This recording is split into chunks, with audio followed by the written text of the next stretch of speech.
It wasn't really something that I was pursuing. I was chief executive for 100 Black Women of Atlanta, and we actually ran a game, the Atlanta Football Classic, that featured Florida A&M and Tennessee State. Okay. And when ESPN was looking to launch the bowl game in Atlanta, they reached out to me through the commissioner at that time to have a meeting with them. Okay. And so the conversation sort of led to an offer to join ESPN. And I initially was a little hesitant, but just simply because I was enjoying what I was doing. But I enjoyed building things, and I saw this really as a great opportunity to build something institutional for historically Black colleges and universities, HBCUs, Okay. and to work at putting us in a space where we aren't as it relates to being with the other bowl games. And although the Celebration Bowl was sort of a legacy of the Heritage Bowl, which was a legacy of the Pelican Bowl, that it was our desire to make sure we were able to institutionalize this in a way that, 50 years from now, 100 years from now, that this game would be very, very viable and would certainly be functioning at a level beyond what anyone would imagine today. Absolutely. And so in 2015, that was the first year the Celebration Bowl was correct? Correct. Well, you said ESPN, so who pitched it to ESPN? Did ESPN come to somebody, or someone actually pitched it to them? Dr. Dennis Thomas, who was the commissioner of the MEAC at that time, approached ESPN with the idea to get engaged with the bowl game. It wasn't called the Celebration Bowl at the time; it had no name, because the Heritage Bowl, which preceded that, had actually gone defunct. I think it was back in 1999, around that time, and so pitched the idea to ESPN, and it actually took 10 years after that for the MEAC chancellors and presidents to vote to approve giving up the automatic qualifier to go to the playoffs and actually go to the bowl game. So initially, again, it was his idea to pitch it to them, but as I tell people, there's a lot of great ideas out there that are in file cabinets and some in the trash heap, but it's because it takes three things to actually put something together. It takes an idea, then it takes someone to finance it, then it takes someone to build it. So it's a three-phase. So certainly applaud Dr. Thomas for the idea. And I applaud, ESPN stepping up and saying, hey, we had to finance this. And then, we were fortunate that we were able to come in with our team and actually build it. And so that's why we have what we have today. That's awesome. The first time that I actually came to the Celebration Bowl was in 2019, and she say sports was just taking off, and I was working with BJ Jones and Charles Bishop. They were showing me the ropes, and I was trying to get on Radio Row. I couldn't get there. Something was going on that they stopped it or whatever, but I was amazed at how it was just like, for us, I had never seen that before. And it was a beautiful thing. And you guys have done an amazing job, truly an amazing job. Thank you. Absolutely. So John.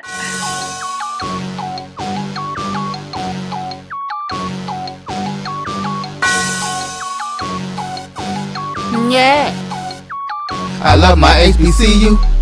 And boy, I love it, love it. I love it, love it. I love my HBCU. And man, I hope my team they won. Yeah. I hope my team they won. Yeah. Man, I hope my team they won. I hope my team they won. Yeah. I tune into the HBCU Sports Lab to see if my team won or lost. If they lost, I'm quiet as a mouse. But if they won, keep tab. I'ma do the dab, yeah. Dr. Cavil, he know what he be talking about. Mike and Charles, they know what they be talking about. They compress the analytic data with this hip hop. If you know them like I know them, they gon' tell you if your team, if they wanna lose, and who the ball. So listen to Professor, yes sir, and pay attention, cause he gon' teach a lesson. This is Dr. Cavil with Inside the HBCU Sports Lab with Mike Washington and Charles Bishop. While they're in their home studios, I'm in the road. I'm in Montgomery, Alabama for the 2023 Black College World Series. I just saw Albany State defeat Booth Hills College in the winners bracket 12-2. Albany State, while they fell a little short in the SIC tournament, losing to a historic matchup, a classic game against Savannah State last Saturday night that put them out of the tournament. It looked like they're making a run here in the Black College World Series. And then on the other side, we have a winner matchup tonight with Payne. It'll be interesting to look and see how they're doing it against Florida Memorial that had a historic matchup last year. Florida rivals with Florida Moore and Edward Waters, which Edwards came out of, and then ultimately got it done against the Division II side to win the 2022 World College Championship. But enough about that. I want to say welcome to episode 390 Inside the HBCU Sports Lab radio show and podcast. The show that's covering the sporting HBCU dash for all things HBCU sports. For institutions large and small, from the NAIA to the NCAA, we share insights and information on the HBCU sports culture, HBCU athletic aesthetics to facilitate the story of HBCU athletic programs in the business of HBCU sports. We simply call it HBCU sports pedagogy. I'm your host, Dr. Kenyatta, along with my co-host, Mike Washington and Charles Bishop. We're filming from our home studios and sending a signal live to KCOH 1230 AM studios with the Texas Radio multi-Hall of Famer Ralph Cooper. Beautiful home of Texas Southern University for me, from Houston, Texas. So on the road, as we take the lab and cook it up as we do. Today's episode of Inside the HBCU Sports Lab is sponsored by THD Agency. THD Agency is a company that provides sporting and educational consulting and data analytics, and that's what I'm doing a little bit here, doing that consulting work that comes up every so often. With that being said, Charles, how are you doing today? Doing well, Doc. Following the softball action over at the SWAC tournament. We got Prairie View and Grambling going right now, top of the sixth, and PV is on top of Grambling 1-0. So it's been a lot of exciting action in the SWAC softball tournament. Yeah, that's a winter bracket game going down. Remember, Prairie View is number one in the West. Mm-hmm. One of the teams that did defeat Prairie View, in fact, gave them their first conference loss, was Grambling, that is the number 2 seed. The 3 seed, Texas Southern, lost this morning to Bethune-Cookman, which is the only team left out of the East. As surprisingly, the 4th seed, at least for some, Alcorn State Braves knocked out the number 1 seed, Alabama State, early this afternoon. So there are 4 teams left. And of both those 3 teams left, 3 of them are from the West. Mm-hmm. Even this morning, there were 6 teams left, and all 4 teams in the West were still alive. The top 2 teams in the East. So it's been fascinating to kind of keep up as we had that argument, who's better, East and West, in many of the sports. Well, in softball, at least from this tournament so far, you probably see the depth, at least, you have to say, in the West. We'll see what that means, because Bethune-Cookman can find its way out of the loser bracket. They still have a chance to make a statement, get it all done. With that being said, great update there, Charles. Mike, what's on your mind? Not much, same thing. I was going to ask a question. I think it's a data point. I just look at the titles. Grambling defeats Alabama State yesterday, 4-0. Alcorn State captures thrilling 9-5 victory over FAMU. May 10th, that's yesterday, our Lord, in the year 2023. Texas Southern eliminates JSU 3-2 yesterday. They're up today. And then Prairie View defeats Bethune 6-1 and up on Grambling. So remember we had this talk of when FAMU and Bethune were joining the SWAC. Who was best? Was that Beast truly in the East? I'm not so sure. So I'm enjoying this action just like my boy CB is, but I'm looking at this stats and I'm getting some different data points flirting around in my head. Interesting that you see it that way. I'm going to slip in and give a little love update for the MEAC in this first segment as we look forward to having a great interview with a lot of talk with the Magic City Classic. We will have Dr. Paul Bryant on, or we're expected to have him on in the second segment. And we'll see if we can give you two segments, giving you some updates with Dr. Paul Bryant, what's going on at Alabama A&M, particularly looking at the Magic City Classic. We also have a softball tournament over there in the MEAC taking place. They started yesterday. They take the top 6 seeds in that tournament. With that being said, you had number 4 Howard losing to number 5 seed Coppin State 6-4. A little bit of an upset, at least in terms of the seeding coming in. Second game featured North Carolina Central, the 3 seed that defeated the 6 seed Maryland Eastern Shore 2-1, which ended day 1. So you go to you still have game 3 on day 1, which was the number 1 seed, which actually failed. First upset of that tournament, number 1 seed falls to the number 5 seed Coppin State 2-1. In there, the top 2 seeds get a bye. So Morgan State got a bye. It looks like that bye may have hurt them a little bit. Then you have number 2, Norfolk State versus number 3, North Carolina Central in that terms of that game 4 matchup, which is fascinating because you see that things continue to fly and flourish in those type of matchups as things continue to go. Getting you an update here in terms of what that ended up going. That was actually another upset. So the 2 seeds goes down. That was to North Carolina Central that defeated them 7-4.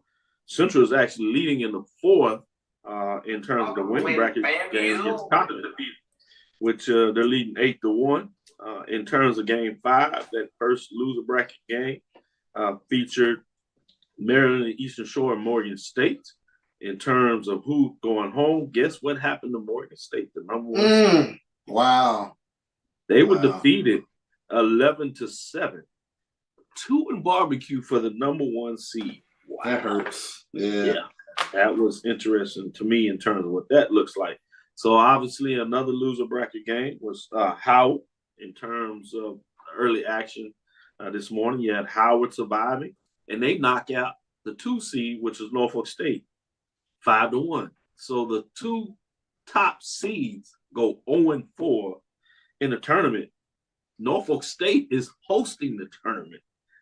So that was pretty wild to me. And as I said, you have North Carolina Central that is leading Coppin State in their matchup 8-1 early on. So it'll be interesting to see how things continue to fly. But 3rd seed North Carolina Central seems to think that they would have things going in their direction if they can just hold on with the top 2 seeds out. But I guess it's anybody's race at this point. Charles, what other news you got going on? Obviously, we'll give you some update on the MEAC as they're doing their track and field tournament. So fascinating to see how those things are going.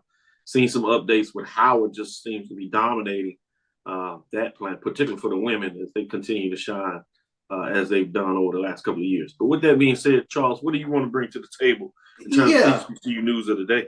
Yeah, let's stick with softball as the SWAC announced their postseason awards. The SWAC announced its 2023 all SWAC softball teams. Individual award winners and all conference honors were voted by the league's head coaches and SIDs. Alabama State's Kendall Dermus was named the Player of the Year along with Hitter of the Year, while fellow teammate Bailey Greenlee was tabbed the Pitcher of the Year.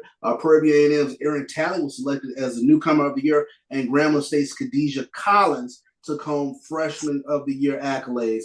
And Prairie View A&M's softball head coach Vernon Bland, he was named the Coach of the Year for leading Prairie View to the Western Division title, and that rounded out the individual awards. So those were the individual awards. We'll take a look at the all-conference players.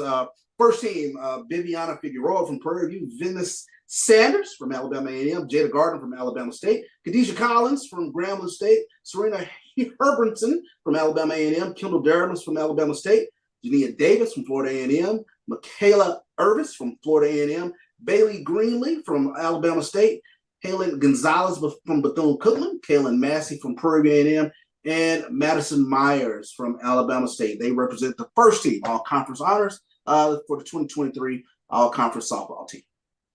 Hey, I see it there. Mike, come off mute there and ask you, what news has you excited this week? What's on your mind to close out the week? You know what? I'm going to take it a little bit different. So this comes from social media, HBCU Sports, HBCU Game Day. I got to give them credit as well, and all the HBCU outlets. But I thought we would be remiss if we didn't acknowledge the Howard golf team. Yes, dominating HBCU golf. PGA works. Yes, remember a couple of years back, $6 million gift from Steph Curry. Well, look at what they're doing. You know, they won. I mean, seriously, they just didn't win the 2023 championship. They literally lapped the field. Shoal Creek Golf Course, par 72, and Brent Brook Golf Course, par 71.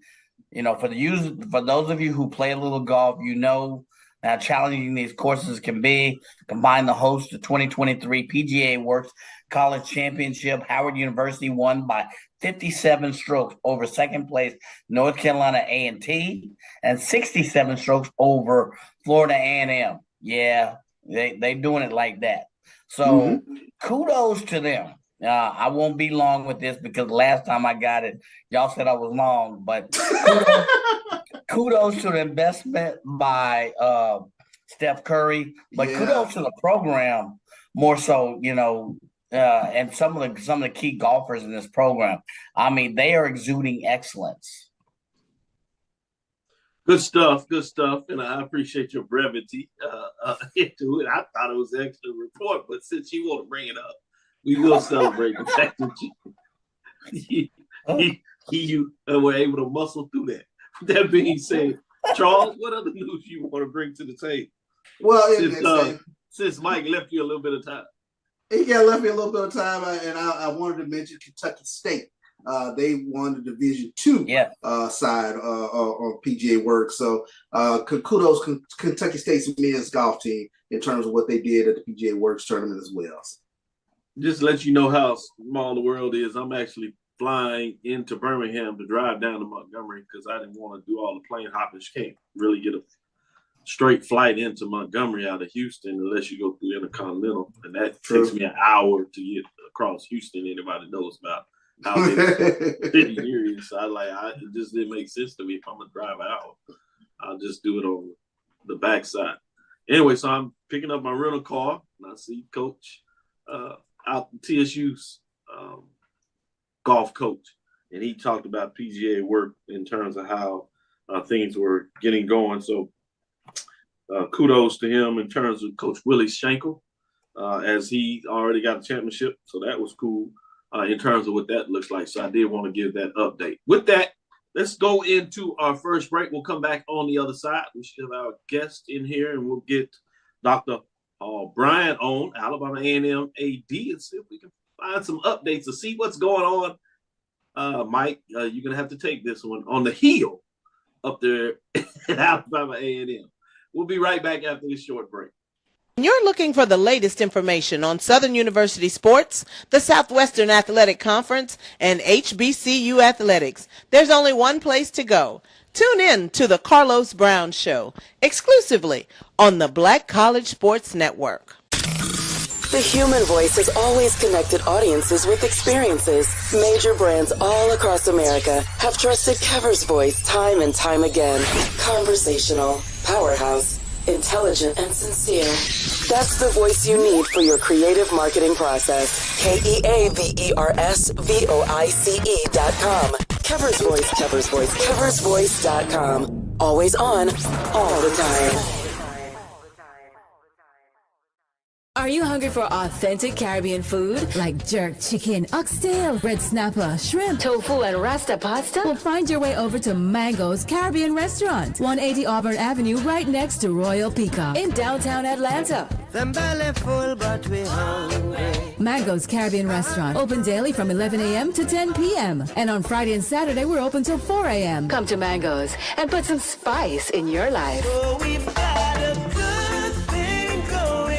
Mango's Caribbean Restaurant, 180 Auburn Avenue, right next to Royal Peacock in downtown Atlanta. For more info or directions, call 404-698-3992 or log on to mangoscaribbeanrestaurant.com. For instant coupons, text MANGOS to 313131. Tell your mama hungry, papa hungry, brother hungry. Mango's Caribbean Restaurant, authentic Caribbean cuisines. Open up the door, tell your mama hungry. Compress the analytic data with your hip hop. If you know them like I know them, they gon' tell you if your team, if they wanna law, and who the ball. So listen to Professor, yes sir, and pay attention, cause he gon' teach a lesson. This is Dr. Cavil with Inside the HBCU Sports Lab with Mike Washington and Charles Bishop. And our guest for the day is Dr. Paul Bryant. Told you to have a chance to bring in the AD of Alabama A&M. The Bulldogs over there on the hill. Mike kind of looks twice when I say that. You know, now in the SWAC, there's 3 hills. So we got, he feels some kind of way. I tell him, no, legitimate. They yell up there. Yeah. As my wife is an Alabama Bulldog, so she's taught me right. So I had to get that. I think, you know, I want to make sure Mother's Day weekend all is good at the home front. That's right. Speaking about that, Dr. Bryant, how are you doing today? How's the family? Man, everything's going well. I'm doing well. Family's doing well, man. Just enjoying my grandbaby. So, you know, it's always good to have some good times with the grandkids. Oh, yeah. We haven't had you on. I know that's right. We haven't had you on since you accepted the job. We've talked a little bit, conversed, and I will say this: you were available to come on the show immediately. So I want to thank you for that. But as we were trying to get in the grind in the middle of some sports, right. With that being said, let me open up. How has it been? How has the experience been? How have you been welcomed on the hill? Well, I'll tell you what, it has been a great ride. You know, coming on the hill the first day in September. Everyone has been so welcoming. You know, the support that you get from the alums, of course, the support that I have from our president, Dr. Daniel K. Williams, and the cabinet, the board. It has truly been a great ride, and I'm looking forward to longevity here because there's a lot that we can do here on the hill that can be transformational on this hill, and I'm just excited to be here. But it's been great. Appreciate for that, and I thank you for allowing us to get 2 segments out of this interview. For the second segment, we'll go a little bit more in terms of your strategic plan in regards to what you want to do with the Alabama A&M. But as you know, the hot topic right now is the Magic City Classic. Yeah. We're going to try to dive in that, and then I'm going to share the interview session with Charles and Mike to kind of have some follow-up questions. Okay. But everybody is really intrigued in a lot of ways in terms of this contract. Mm-hmm. And most of the time when we see contracts, we just hear about the money that's coming out. But there's 2 parts of this. There's a contract, my understanding, with the city, mm-hmm. and that seemed to go down to the 9th hour, but pretty straightforward. Both Alabama State and Alabama A&M signed it. I know obviously you don't really talk about Alabama State. That's what they do on that side. But both of them signed that balance. But then we had this kind of updates from the newspaper. We had Mo Carter on last week to provide some insight a little deeper, telling us to some degree what was going on with Alabama A&M and some of the questions that were coming out with. But we heard that Alabama State signs a $1.5 million from ASC, and that Alabama A&M, under your leadership and the president, obviously, and your legal team, decided that they weren't going to sign it. That last day. There were some questions you have. What can you tell us about what took place, and ultimately, if you would, why Alabama A&M decided not to sign the contract? Okay. Well, again, we did lay it out in the press release, but I will say this. Yes, we did sign with the city. We signed a four-year deal with the city that we're excited that it's going to, again, stay in Birmingham, play at Legion Field. That's what we wanted to do. But there were some concerns about the other contracts. And so we wanted to see, as we took a deeper dive into actually the contract as we read it. And again, we're going to do what's best for Alabama A&M. What the other school does, that's what, they do what they do. But for us, there was just some questions we had. And and we wanted some transparency. And, and it was written in the contract that we could have financial transparency. And so when that wasn't provided, then, we started to look a little deeper and say, well, is this the best thing for us? When we started talking about revenue shares, and we're like, well, is this the best for us? Is this all that, we just really don't want to accept whatever you say that I want to give you. And then especially when we are we're half of that show. And so when we're half of the show, we want to make sure that we are treated equitably. And so as we looked into it and saw that the parade, we didn't get any revenue from the parade. And then some of these sponsors, if we brought sponsors in, then there was a percentage taken out of the sponsorships that we brought in. And so as we looked at it, we said, well, let's talk about it. And so we did send in a counter offer, which was rejected. And then so we just came to the table and said, maybe we really need to look at something and reimagine exactly how these classics are going to look.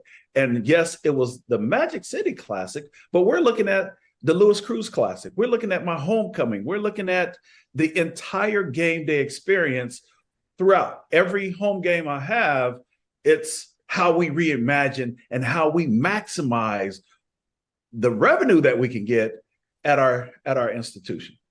I want to follow up on transparency. Before that, I do want to allow Charles to come in here and ask a follow-up question on the reimagination. That sounds good. I want to talk about that too. Yeah, and I did. I had a question with regards to the reimagination, especially looking at the task force itself. And I wanted to ask this question: will there be specific members of the task force looking at various aspects of the proposal, or is it a kind of a collaborative effort? How exactly will the process go in terms of looking at these proposals with regards to classics or homecomings, things of that nature? So we do. We've putting together a task force that is going to look at every aspect of a game. So when we talk about reimagining, so the market, most people think marketing is the major piece, which it is, but it's securing sponsorship. It's actually the game day operations. Is you look at the totality of a game, what it takes. How can we get them involved? How can we get butts in seats? All of that. That's what the task force will do. Now, pertaining to the Magic City Classic, we're looking at national sponsors, not just local. So we're looking at our task force. They have tentacles all across the country, and we're going to utilize some of those tentacles and bring in some of the sponsors who really want to be seen by just in the stadium. You're talking 60, 70,000 people. But around the world, the number is endless. So that task force is going to be concentrating on those particular things. Good stuff. Mike, you want to follow up with a question? Yeah, Dr. Bryant, whenever you have a contract, you have collateral impacts. Yep. And, I know, as Dr. Cavil stated, Alabama A&M kind of delayed because of concerns. Can you talk me through some of those collateral impacts, band, parking, other ancillary services? Did those factors also play into your decision to delay in addition to the sponsoring concern? And if so, what was of most concern, I guess? Okay, great question. I'll tell you, the band. So our band had to go down the day of the game or the parade, the morning of. Then they had to turn around and come back. And then it was the parade. They had to go down for a press conference, come back, go for the parade, come back, go for the game, come back. And so that expense is huge. So we were asking for, can we actually get some assistance with the band? And when it was denied, then that's when, again, we started to look and say, okay, we need to do what's best for our students. Those are the first priorities. We took a student-centered approach. And again, some of those things, when it just wasn't clear for us, again, it's our game. It's our game. We're part of that. And so we just took a step back and let's look at, before we sign anything, let's read the contract. And that's what we did. That's such a novel idea. And you know, not just read the contract, taking a deep dive. I like that, Dr. Brian. Just read the contract and the bottom line. Hey, you know what? We started from the top and read all the fine print. But you know what? And it's interesting. You know, they say if you want to get something by, just put it in an agreement and a contract. Put it in writing. Yeah. But we're academicians. That's what we do. We read. Yeah. And so Exactly. Yep. Thank Citations mean everything. Tell my students all the time, especially these two doctoral students. Please cite yourselves. As you say that, in all seriousness, in terms of transparency, you brought that up. Would you provide a little clarity in terms of how you see transparency? For example, am I gleaming this right that they just kind of wanted you to take the check, but they were not going to allow you to maybe audit, see the books, if that makes sense in terms of all the money that you bring in, sponsor you bring in, that they'll say, hey, this is what we believe you should have, and this is what you agree to. So don't worry about what we're doing on this other side in terms of the finances. And that was the assumption. The assumption was, okay, let's see exactly, okay, you offer this, but what are we missing? Is there anything else? And so we wanted to see what the records were. And again, you could tell me anything, but let me read it for myself. And as we went to read it, and we didn't get the transparency that we were looking for, that's why we took a pause. We just pushed that pause button and said, let's rethink this. And again, once we didn't get that transparency, that caused us major, because we see one thing online, then we receive something else, and it's like, it just didn't add up. And that's why we pushed the pause button. Certainly understand the concerns, particularly your general counsels. I'm sure they were really frustrated and be like, no, that's not what it said. Yeah. Like, oh, that's what they told me. That's not what it says right here. That's not what it says. And when you have a general counsel like Rochelle Connolly, she is fantastic. And it's great to have GC. That really is her alma mater, who really truly understands contracts. So we just have I'm biased, of course, but I think we have a dynamic team, starting with our president to our provost, student affairs, VP of marketing, CFO, you got research, our IT, special assistant to the president, and I'm going around the table, remember all the cabinet members. But I tell you, our team is just, this is one of the best teams that I've been a part of, and it shows by some of the work that is going on.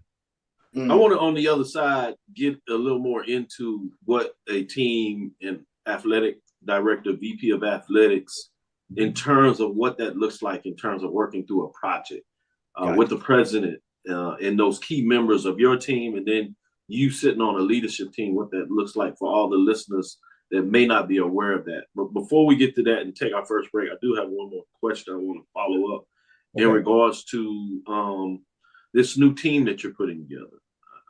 I want to know where that came from, that idea. And also, I'd be remiss if I didn't put in a plug in terms of, as I said, I'm consulting with the 2023 Black College World Series. So if you need some outside sources, they do have Zoom and these different formats of how you can Zoom people in. And as you see, I'm not afraid to get on a plane. I understand I've been in Huntsville, so if you need me there in presence, I can do that too. So we can talk about that, since you seem to find a little more money based on what you're getting out of these contracts. Maybe you can get some consultancy. But you don't have to answer that here. We'll talk about that offline. Don't put me down in public. But seriously, in terms of looking at that team, why is that? Where did that idea come from, and why is that important in terms of how this can be transformative in a way of looking at athletics to create a bigger space for expertise that helps you do what's necessary to grow revenue in athletics. You know, Dr. Wims. Dr. Wims he's a genius. He really is. And he, as he started thinking about things, and he's looking at that across the board, not just athletics, but the institution as a whole. And so taking his concept and applying it to athletics. And so in athletics, you know, the ADs pretty much think we know it all, you know, but the reality is we can actually create a different environment, make people think differently about athletics. And, you know, the landscape is changing, right? So it's time for us to change with it. And I think by putting this team together, it's going to create some buzz. It's going to create some synergy. It's going to create some revenue. It's going to just create something different than what we have traditional athletics, the way we've seen traditional athletics department run. And I think what we're doing is modeling something that can be used across the board. And I'm going to say this, it's about classics. We don't have to go and play these big games and get beat up, get hurt, when we can create, our brand is so powerful and we can create it within our own culture, the HBCU culture. And that's the route that we're looking. I started to hear a little bit more of that about the SWAC and really MEAC HBCUs in general, of a better understanding of what that brand equity looks like and how to make sure that we get the best out of it. Good. Stick with us. We'll be right back on the other side. We'll get back and talk a little bit more, as I said, the functionality in terms of leadership team. Then we'll give you some more time to also talk about some of the bright stars, bright things that are going on in your athletic department. With that being said, we'll take our second break. We'll come right back on the other side. Stick with us. Hope you're enjoying the interview with Dr. Paul Bryant, the athletic director at Alabama A&M University, the Hill.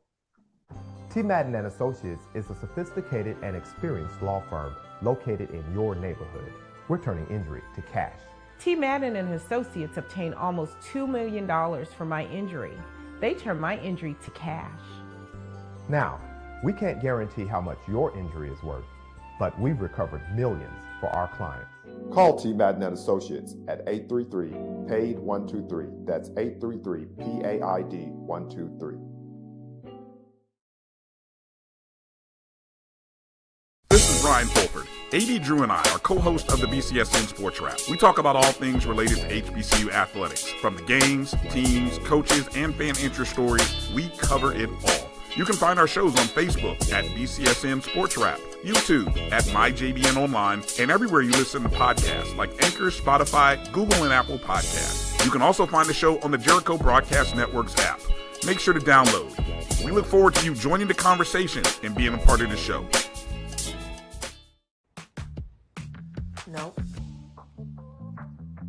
Nope. Come on, him? Ooh, I like him.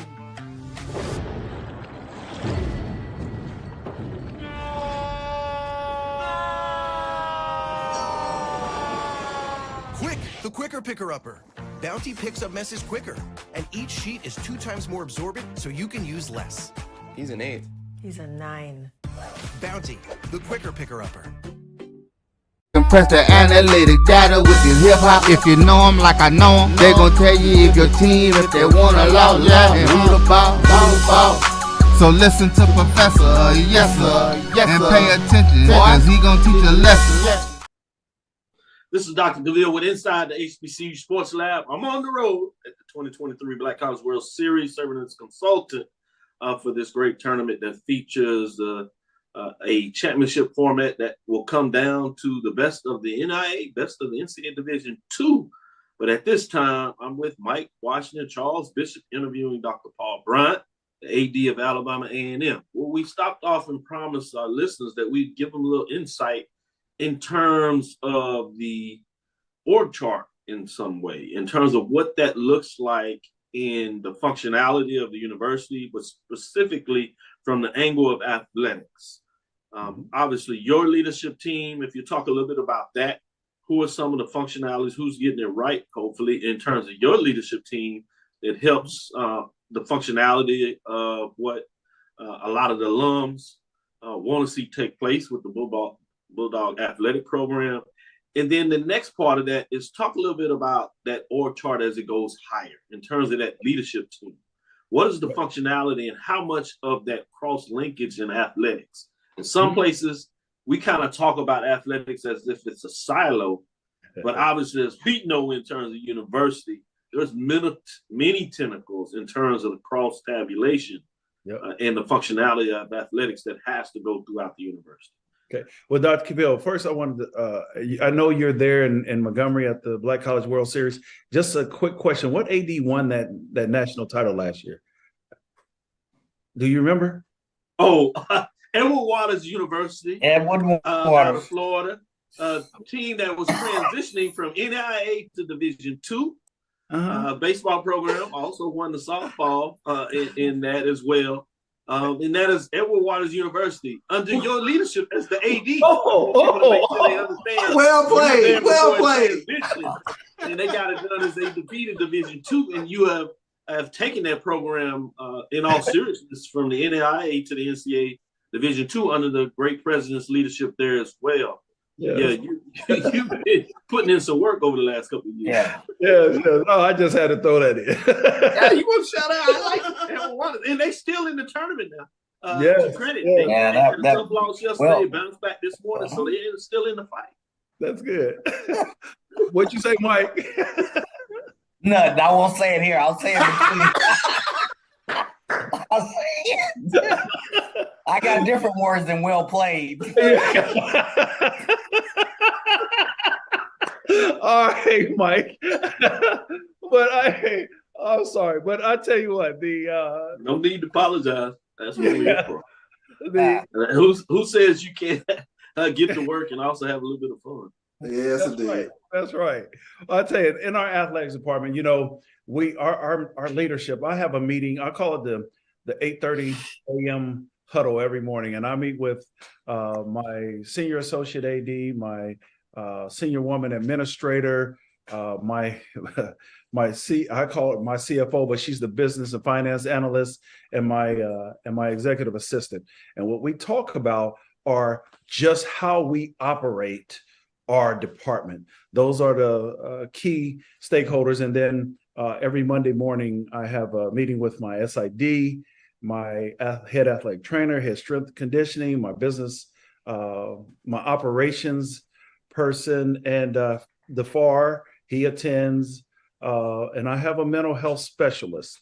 And so what we talk about is just how we reach, as in the athletic department, how we're going to address and reach every goal that we have.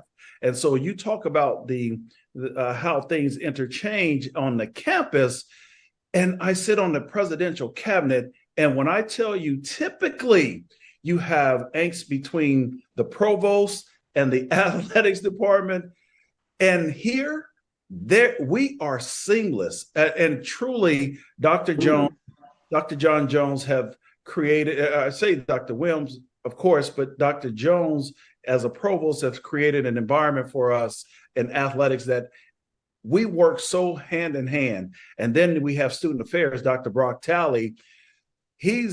I call him my little brother, because when I tell you, we truly don't make a decision without us talking. And then you have our CFO, who's, he's all about money. And so when we talk about what we want to do, he tells us the plan. He finds the resources for us. So it's typically your CFO is like, no, you can't do it. We don't have this. This guy is like, he's like, I've been to those types of CFOs. Yeah. VP Spellman is like, no, let's figure it out. Let's see how we can do it. And then, of course, the marketing piece with VP Ali, Jamal Ali, he's constantly getting the story out. And I'm coming around the table. Our IT, everything is about IT. Everything. So Dr. Kylie Nash, she ensures that we are reaching all of the things that we need to do. But there's one guy on our cabinet. His name is Dr. DeWeek. He's over research and institutional effectiveness. So the data that we need to move forward, we get it from Dr. DeWeek. And then we've partnered. Prime example, we have the Agribition Center, and we have gardens. So in athletics, we need a nutritional aspect for our student athletes. So now everything we grow, we can eat in athletics. And so we have that partnership. And then you have of course, the special assistant to the president, Jackie Robinson. And it's crazy. He's Jackie Robinson, I'm Paul Bryant, and there's plenty of there. but then and then of course our general counsel, Rochelle Conley, who makes sure that we stay, as I call it, we stay legal for less. And so she does a fantastic job. But in all transparency, our team is one of the best, I think, in the country. And again, our board, chaired by Chairman Watts, it's been phenomenal. And it's a different way of doing higher education because we're all working together and we're not working against each other. And so athletics gets the big picture, and we know that we are a subset of what the institution is, what we're there for in the institution. So we'll let Charles follow up before he follows up with that question. Is your faculty athletic rep? Yes, my faculty athletic rep, Jeremy Cheeks. Jeremy Cheeks, Mr. Quiet Cheeks. that's another one of my proteges. So I got him right too. So. Yeah, you know what? That's right. Yeah, he told me that. Go ahead, Charles. Let me ask this question, and I'm gonna put my fan hat on here for a second because it's a question in regards to messaging. And the question becomes, you mentioned it. We're reimagining the way we're looking at these contracts, the way we're going to treat classics and things of that nature. But how do you walk that fine line of making sure that you dotted every I and crossed every T in regards to looking at contracts, but the fan base not being spooked by this could be on the chopping block, that sort of thing? Right. Well, I tell you, one of the things we do, again, those people that are sitting at the table that I just mentioned, that's how we make sure that we're hitting, dotting out every I, crossing every T. But then we also have, I'm very transparent. I tell our stakeholders what's going on and actually get them involved in the process. And so by getting them involved, they understand what's going on. And then those people that are involved in the process, they go out and tell the true story. So we're not allowing anyone else to create our narrative. We're telling you our narrative ourselves. Mm-hmm. Sure thing. Appreciate Mike, that. did you want another follow-up question? Yeah, I did have a question.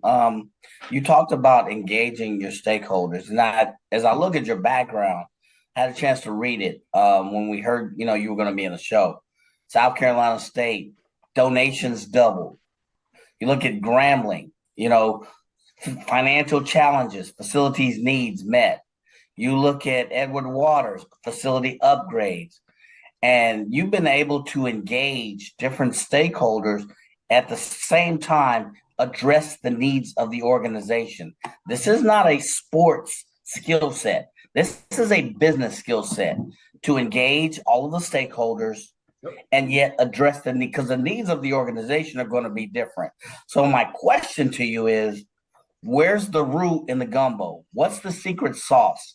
How is your approach? You have all these entities in college, and these guys know more than I do. I'm from corporate America, but it's the same. How do you engage all of these and get them functioning to address the needs of that particular organization? Because you have a track record for it.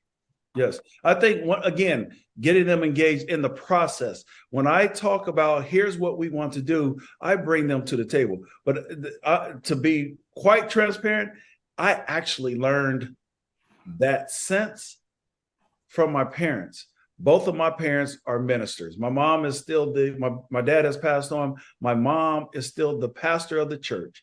And I watch my father, I watch my mother, how they galvanized the church and how they brought people in and how they operated their church. And I wanted that mindset, but keeping it business. I didn't want the church business mindset. And so it was the mindset. And being a former or current business owner, I'm taking that model and putting it in athletics. Everyone says athletics can't be a business. It is a business. And that's the way I operate. And you know what? I tell my staff all the time, it's nothing personal, strictly business. And as I look at business decision, what's going to give me the greatest ROI, return on investment, right? But I'm going to stay student-centered in every decision I make. So if I bring you to the table, what are you doing for my students? And that's keeping that mindset.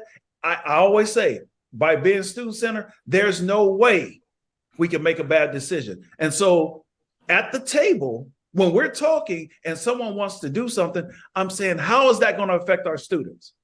Keep that in mind. Don't be selfish. Keep the student-centered, keeping the student-centered mindset is critical for our improvement and our longevity.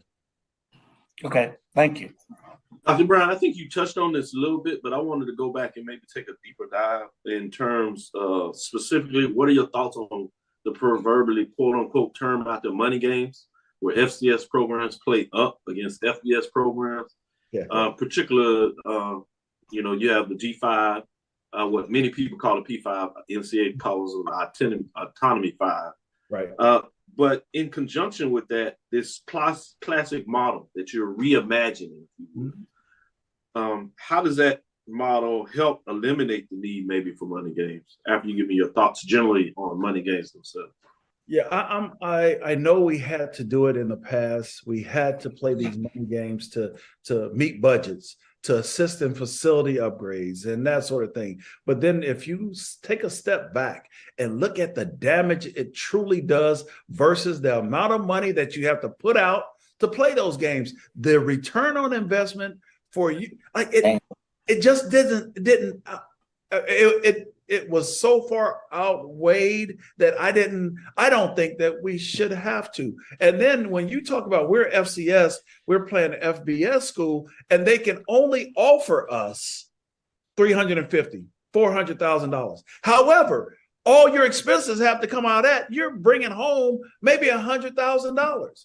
And so after you take the band, after you take the football team, and then you have to eat, then some people tell us they want the choir, they want SGA. And by the time that's all factored in, you're bringing less than $100,000 home. So you're netting. And so as I'm looking at it, it doesn't make sense to me. When I can create my own and be at home and make $300,000 or $400,000 net. Yeah, absolutely. So we typically, when you play these FBS schools, you don't get tickets, you don't get gates, you get one flat fee. And if you don't negotiate the band, it's just you're coming out a lot less. So you're not netting out what you should. And so as we did our horizontal analysis of all of what we've been doing with these game guarantees, you're not making as much as you think. Sure, I really understand that. And then, I'm sorry, and then you talk about game day experience. So you go play at a big school. I'm not going to say any school. You go play. They'll put our fans in a little section of the stadium. So our game day experience is not good. Now we create our own classics and continue to do. Now we have game day experience. Now all of our fans are enjoying both sides of what's going on, just our game day experience. And that's why I talk about reimagining how and what we can do. Perfectly. Last one out there I want to get into question before I let you have any last statement or word that you want to share with any of your customers, constituency out there. In terms of social media, how social media is changing the landscape more than ever. I've seen you do a lot more things on social media, including when you showed off the new gym over there. That was nice. That was nice. But just in general, what are your thoughts on social media? Is that something that you want to see more engagement, talking about your sports information, or maybe even possibly at some point hiring somebody that has a specialty about increasing the social engagement through social media platforms. Yeah. So what we have to do, we have to look at who we're trying to attract. And so we're looking at the 18 to 22-year-old, right? And so I always say we don't have to act like them, but we got to think like them, right? And so social media is critical to everybody's success. So I don't care how much you say I don't want to be on social media. Well, then you're not reaching the constituents that you need to. And so we want to show, again, tell our narrative. We don't want anyone else saying, yeah, they got a nice gym over there. They got a nice. No, I want to show it. I want to show you and tell you about what we have going on. Because you know what? You can say, oh, that's a nice gym, but they don't have this. They don't have. No, I'm going to tell you, no, this is what we have. And so we're going to focus on all the positive things. And I think social media is as much as you don't want to do, you better do it if you want to stay within the times. Again, reimagining what you do. So for me, I enjoy social media, and but it takes up a lot of time. So but in order to get your points across and get what you need, you have to be on social media. So now I have taken out certain parts of my day. I literally tell my assistant, here's my time frame today where it's social media time. And I make it a point every day to do social media. Good stuff. Good stuff. That's all we have for you. Is any last thing that you want to share that we did not get to ask that you want to make sure that you get out there to your constituency? Yes. So we have the campaign Drive for 55. We're trying to get to 5,500 season tickets. It has never been done at Alabama A&M. So I say the time is now. Come out and get your season tickets. They're reasonably priced. And I think it's Dr. Cavil, I will be coming to you. I got you. But Mike and Charles, because I know my wife got it. So yeah, exactly. And Roy, I see you too. But in any event, but right now we have our football stadium is being redone right now, and our turf.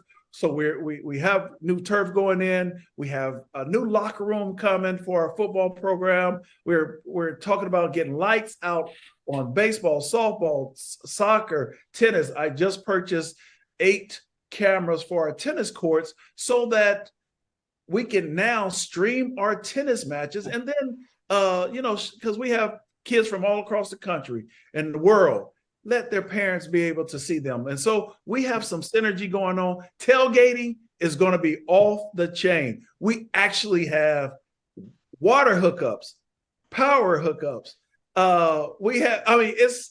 And I'm excited because now you can bring your RV, plug it in, get your water. You don't have to bring the water. You don't have to use your generator. It's just a different tailgate experience. And it is going to be exciting on the hill that I tell you what, that you want to be a part of it. And I'm telling you, you're going to want to be a part. Food trucks, you name it. And we're not just doing it for homecoming. It's going to be the way every game. Have a kid zone. And my last thing, Doc. Go ahead. We're creating a in the game tailgate experience. Now, last year we had cabanas going around the field. We're taking those tents down. I have a 12 by 26 shed. We call them dog houses. 12 by 26 shed with a porch on each one of them going around the stadium. So you can have your tailgate, you can barbecue, you can put it. They're like tiny homes. You can put your TVs in it, whatever you want, and it's going to be inside the stadium. Something that I hadn't seen done. Nope. I hadn't seen it. I thought about it. So now officially, man. I thought about it too. I'm sharing too much. I like that though. The fact that you take it on and you put it into action is what it's worth. Yes. Mike is official tailgater and he does the food. So we're going to put him on assignment to make sure he gets to go test the food out there. Exactly. And tell us, give us a report back. I'm going to test you out, Dr. Brian. I'm going to test you out. Come on. And to be up front, I'll be there for homecoming. The wife is made. He has no choice. I'm coming to. He ain't got no choice. His wife, he ain't got no choice. She is the president of the Houston, Alabama A&M Alumni Association. So she putting in the work, getting it done. So that makes sure I put in the work, get it done. So I believe in writing checks. I'm gonna write checks. So you got it. You got that, Dr. Bob. That's great. Good call out. You made that just in time. That was good before we closed out. I was hoping I could speak out of here without it. With that being said, hey, stay on. We're gonna go into our last break. We'll come back on the other side, talk a little bit more about the baseball. We'll give you a softball update. That game between Grambling and Prairie View went finals. So stick with us. We'll give you that. I know they're talking about it in the session. A lot of people are happy about your answers, both on YouTube as well as Facebook, and we'll share it and get it out there in regards to the Twitter world as well. So I want to say thank you for that. Thank you for your time. Let's take our last break, but if you would, Dr. Brown, stay on so we can get a couple of things for you before we move into our last segment. Yes, sir.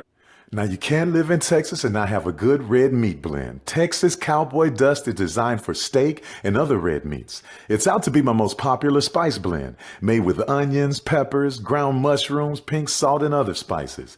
Texas Cowboy Dust also goes great with chicken, pork, vegetables, and adds a restaurant quality sheen to gravies and sauces.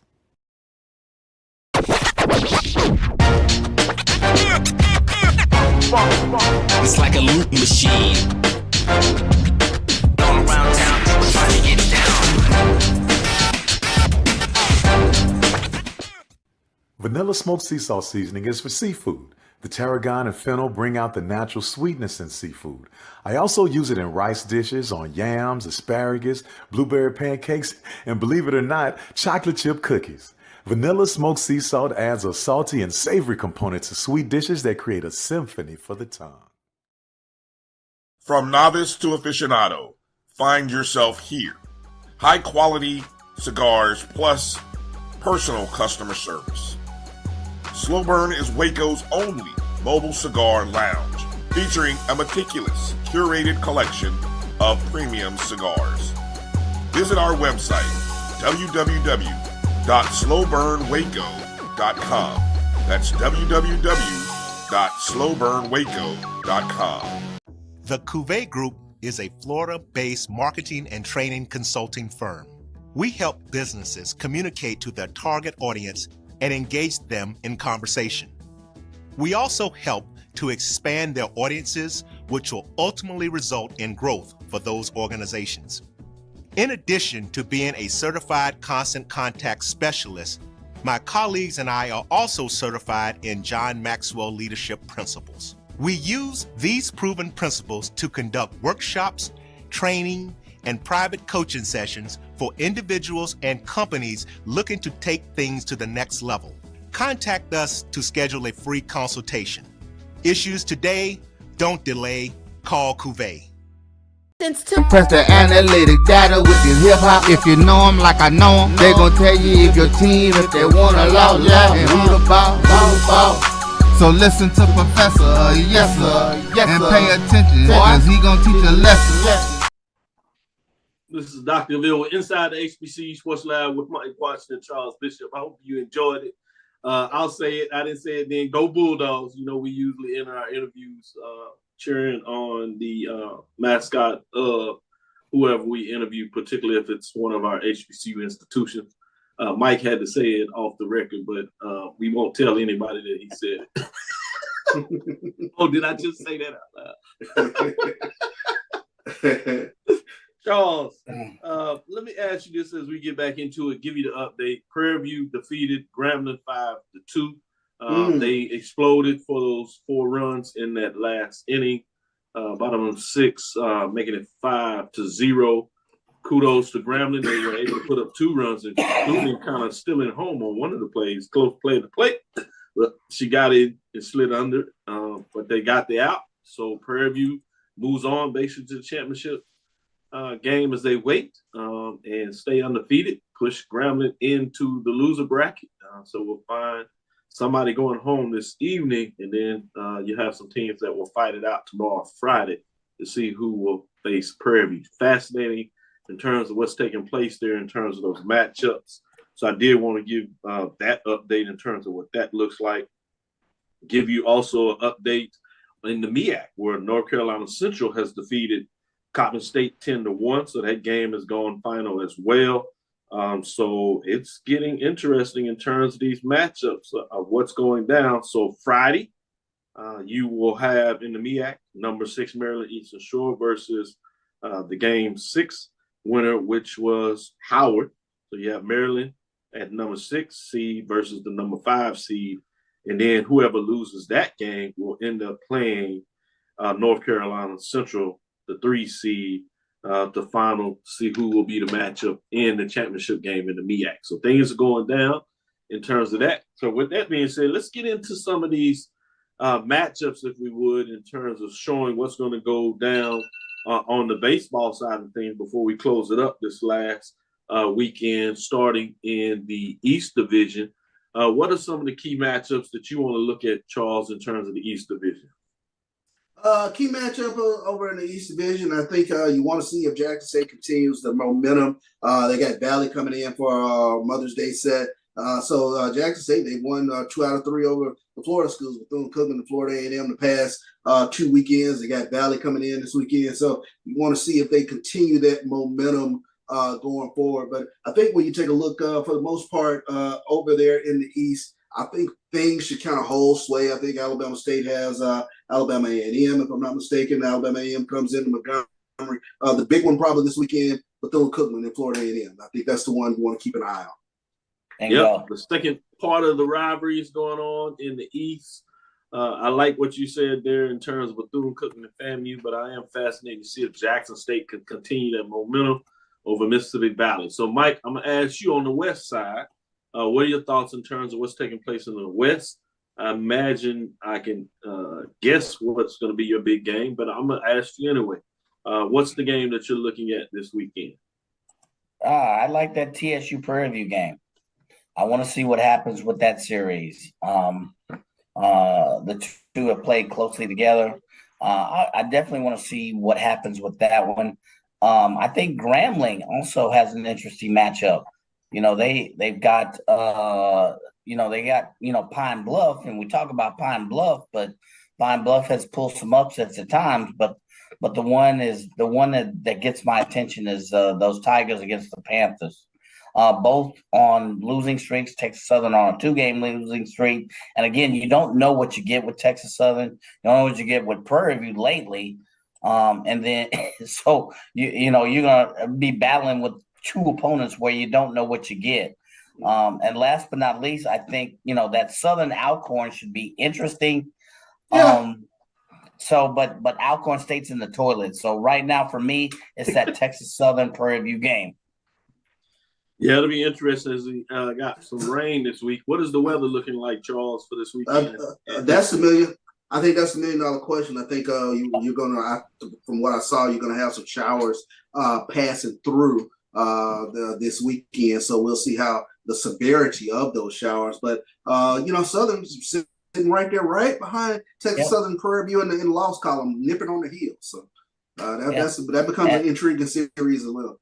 They're playing a team that's in the toilet, so if one loses, that could bolster Southern. So that's only, to me, that makes that matchup interesting. Mm-hmm. Good stuff. Also, in terms of the late game for the SWAC, as I told you, Prairie View moves on. Grambling goes into the loser bracket.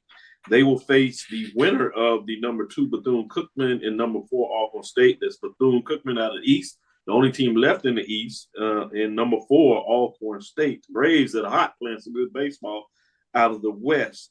That game is coming on at 7:15 this evening, about to kick off as things are going. So great update there. I do want to be remiss if I didn't get out there. Kudos. I know this has been out there. Reggie Barlow, as he's the XFL Coach of the Year. We've talked about that. But that championship game is coming on this weekend. So I want to support him in terms of HBCU lifer. Hope he's able to get it done with his DC Defenders as the head coach coming in this 2020-23 championship game in San Antonio that will be played this Saturday against the South Division champion, the Arlington Renegades, as Saturday, May 13th, XFL. So be fascinating, keeping an eye on that to see if Reggie Coach Barlow can get it done. So wanted to get that in there. Any last thing, Charles, that you want to get out before we get out of here and close things up? Happy Mother's Day to all the moms out there. Definitely want to put that out there before we get out of here. Mm-hmm. Good one. Happy Mother's Day. I'll echo that. Mike Washington, any last thing that you want to get out of there? No, same thing. I was going to re-echo. Happy Mother's Day to all the mothers out there. Certainly. Thank you, Charles. You got me out of trouble there. Thank you for listening. Shout out this one to today's my wife's birthday. Happy birthday to Faith. I got to call her this morning. Moving around. She's getting ready to travel with Deuce to go check out her mom for this Mother's Day. I got to send her there for a gift. She laughed at her gift because of our son Deuce is one of those guys that likes to take the iPad, iPhone charger.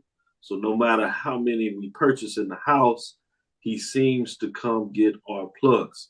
And so I got one of those chargers where you can't get the plug. You put the phone on there, good. So now he's going to have to find his own charger. We'll see if that works. You got to kick out of that. It's funny how those gifts are different over the years and what works for you, what tends to make you happy. No With that being said, a little too much of that, but I did want to share a little bit of Cavil's world. With that, thank you for listening to Dr. Cavil's Inside the HBCU Sports Lab. Make sure you share our podcast with your friends and colleagues. I am Dr. Kenyatta, Dean of HBCU Sports, coming from inside the lab in the College of HBCU Sports with Mike Washington and Charles Bishop. Hope you enjoyed our interview with Dr. Paul Bryant, Alabama A&M University AD. Again, we want to thank you for listening to Dr. Cavil's Inside the HBCU Sports Lab with Mike Washington and Charles Bishop every Tuesday and Thursday at 6 o'clock Central Standard Time. Look forward to next week as we discuss the latest news in the lab. Follow me, Dr. Kenyatta Cavil. That's DrKenyattaCavil. Twitter, Facebook, and Instagram. Follow these gentlemen, Charles and Mike, as they got a lot coming on you as we plan for this summer and get you ready for the fall. We're going to be dipping our toes in a lot of different areas. We'll still do what we do on this side to make sure you get your HBCU sports, like we like to say, a little different angle as we focus more on the business side. If you want to see what that looks like, stay tuned to us on all facets. We'll get it to you. That's Twitter, Inside the HBCU Sports Lab 1. Shout out to Raymond Holly that really does a lot of good work on that side. Make sure we get it done. Chris Chrisley that does, that does the production side and the scripts. I wanted to shout them out as we come up to this 400th show. We're excited with all these people that have played a role with it, including our lab listeners that really show us love and get things going for us and continue to get it done. I just wanted to say thank you for all you all do in terms of continuing to show us love up and down the channels all day in all different ways. Got a chance, if you want to get a little laugh, go check out HBCU Nightly as I was on there. And people talk a little bit about that, giving some news there too. Shout out to Emma Pride, Silas McMorris, Steve Holly, Chuck Hunt, those Franklin Nelson joining us and giving us some love. Appreciate you, Edwin D. Moore, all these that continue to shout out HBCU Heritage Center. I just want to say thanks for those core listeners, getting it done, and many more. Dream big, continue to move forward. We will talk with you soon. Charles? Of course. Mike? Lecture. Dismissed. I also want to say congratulations to all the HBCU graduates up there. I will be back in time for the TSU graduation as well, doing my part to celebrate all of you all for your huge honors with our commencement and to celebrate with your families. Thank you. Great work. Continue to do great things as we move forward. Take care.